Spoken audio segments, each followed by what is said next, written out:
cómo se encuentra organizada la retina.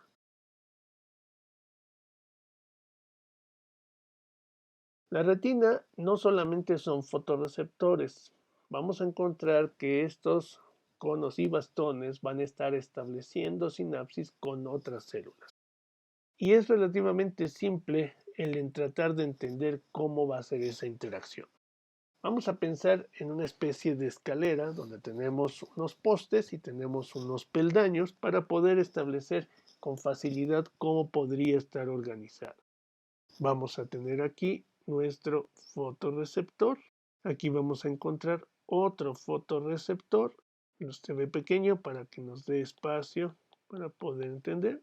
Y estos dos fotorreceptores van a estar estableciendo sinapsis con una primera célula encargada de comparar la información entre fotorreceptores adyacentes.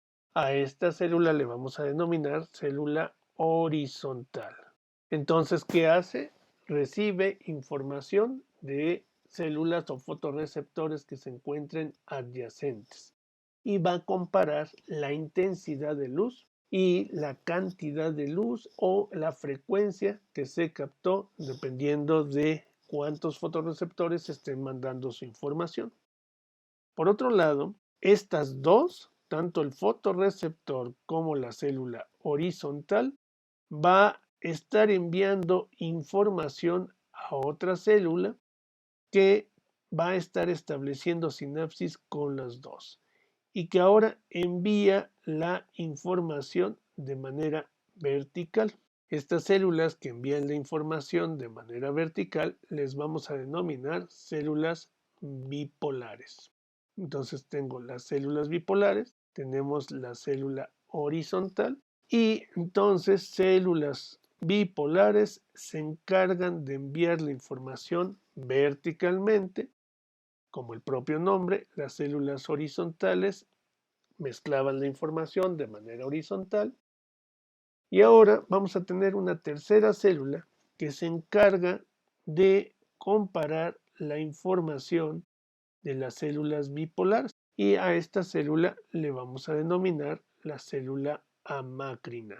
Estas células amácrinas entonces están comparando la información de las células bipolares. Y por último, vamos a contar con otras células. Van a estar estableciendo sinapsis con la amácrina y la bipolar y va a ser la encargada de llevar la información fuera del ojo. Y a estas células las vamos a denominar células ganglionares. Entonces, por eso mencionaba que podemos tener una especie de escalera donde los postes son las células bipolares y los peldaños la célula horizontal y la célula mácrina. Y las responsables de sacar la información a través de sus axones que conformarán el nervio óptico serán las células ganglionares. Aquí tendremos que recordar un concepto que es importante de acuerdo a lo que ya dijimos. El fotorreceptor, en el momento que recibe la luz, entonces ante la presencia de luz va a provocar una hiperpolarización. Ahora entonces, ¿qué es lo que ocurre? Las células ganglionares deben de llevar a cabo la transducción de esta hiperpolarización a la señal que interpreta el sistema nervioso de manera cotidiana y entonces las células ganglionares son las responsables de transducir esa hiperpolarización en potenciales de acción. Esto es muy importante. Las células ganglionares entonces llevarán a cabo la transducción de una señal hiperpolarizante en una señal de potenciales de acción. El resto de las neuronas solamente van a producir potenciales de receptor o potenciales de campo. Es decir, no producen estos potenciales de acción. Las únicas que ya producen y transducen la señal a potenciales de acción para llevarlo al resto del sistema son las células ganglionares. Bueno, hasta aquí ya hablamos de las primeras características de lo que sería la retina, la función, y nos quedan dos puntos importantes. Para hablar de sistemas sensoriales, y la visión no es la excepción, tenemos un aspecto que no debemos de perder de vista, que es lo que se le denomina la resolución del sistema. La resolución del sistema quiere decir qué tanta información y con cuánto detalle vamos a percibir. La resolución no es exclusivo de la visión. Vamos a encontrar que todos los sistemas sensoriales tienen un procesamiento especializado para mejorar la resolución. La resolución depende de varios factores. El primer factor es el que vamos a denominar como densidad de receptores. ¿Qué quiere decir? Si yo tomo un área determinada de la retina, por ejemplo, 1 milímetro cuadrado, yo puedo contar cuántos receptores existen en esa área. Entonces a eso es a lo que le voy a denominar densidad de receptor. Entonces la densidad de receptores determina cuánta información vamos a captar. Obviamente a mayor densidad de receptores se capta más información, menor densidad de receptores se capta menos. Y un segundo aspecto es la distancia que hay entre un receptor y otro receptor, que va ligado a la densidad. Mientras menor distancia exista entre los receptores, se va a captar más información. Mientras mayor sea la distancia entre estos receptores, entonces mayor espacio y captará menos información. Entonces va a ser menos sensible, va a haber una menor resolución. Esto mismo ocurre,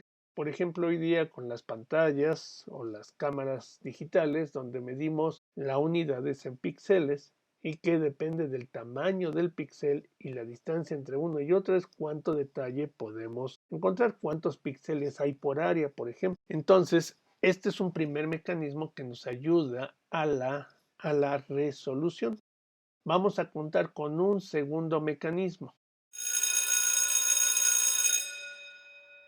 El segundo mecanismo que determina la resolución de un sistema en todos los sistemas sensoriales o en la mayoría va a ser lo que conocemos como el mecanismo de la inhibición lateral.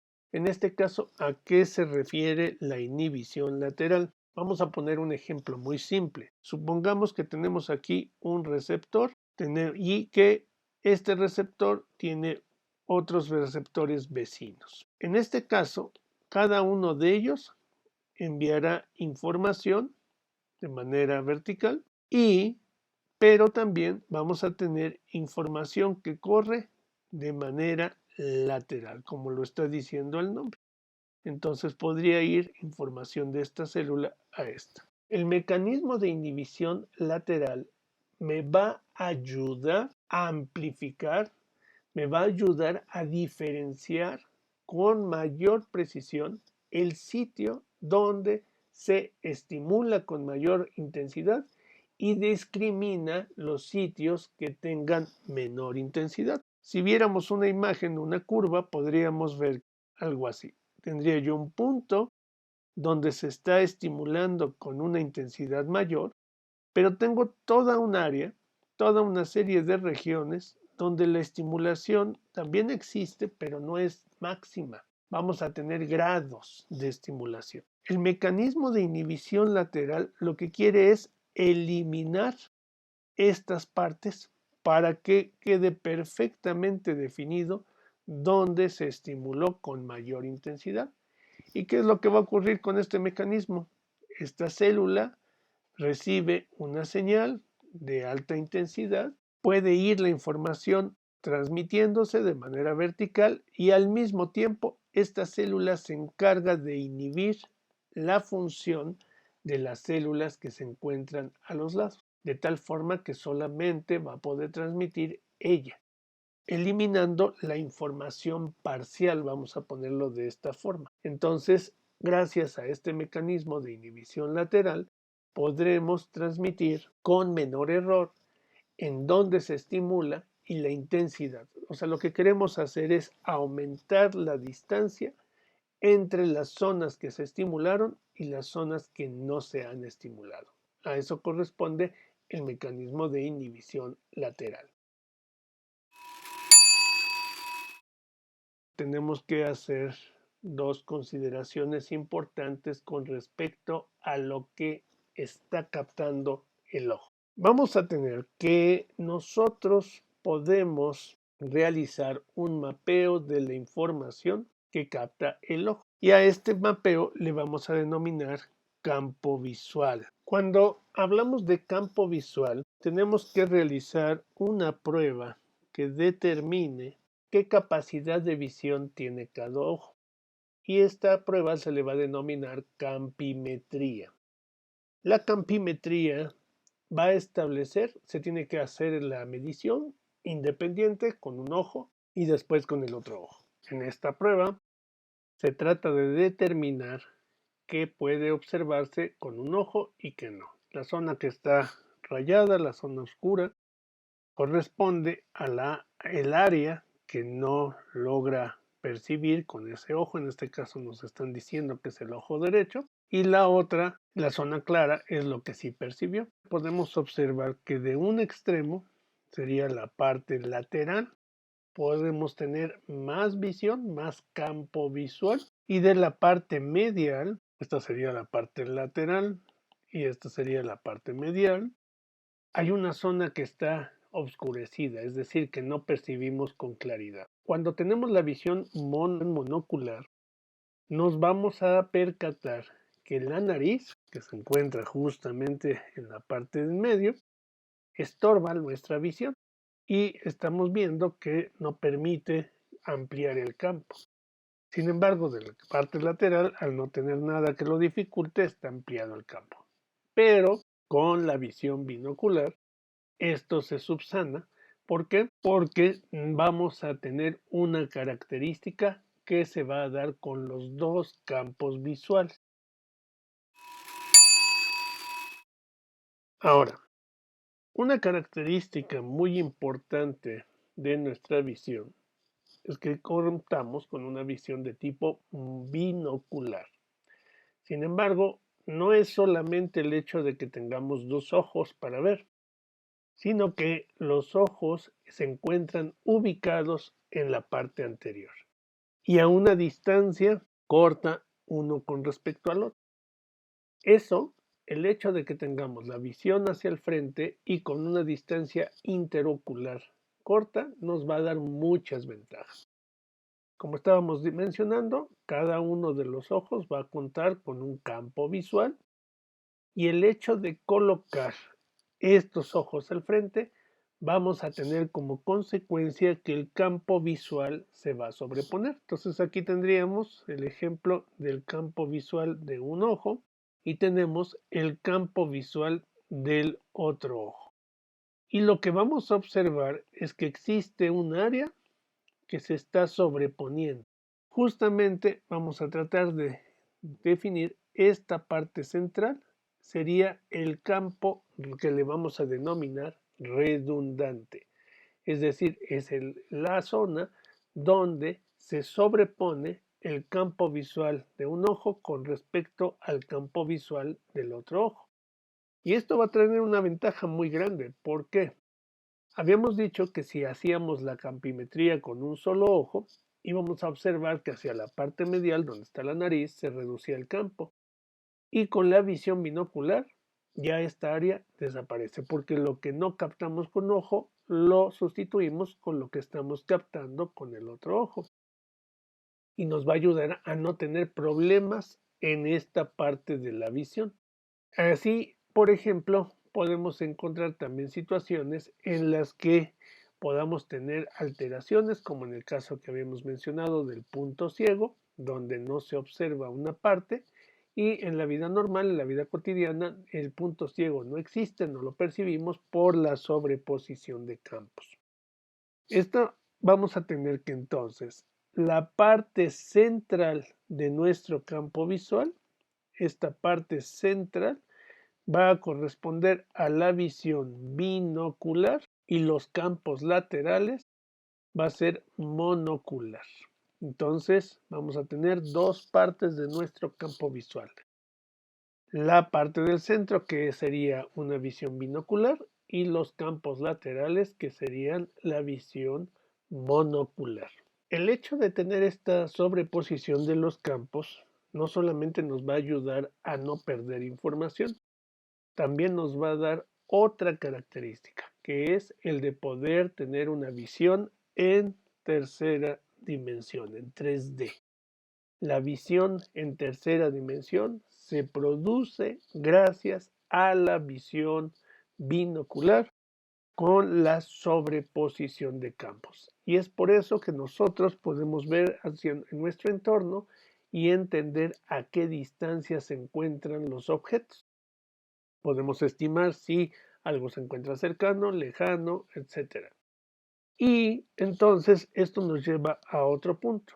En el caso de que existiera una lesión de uno de nuestros ojos, vamos a perder la visión tridimensional. ¿Por qué?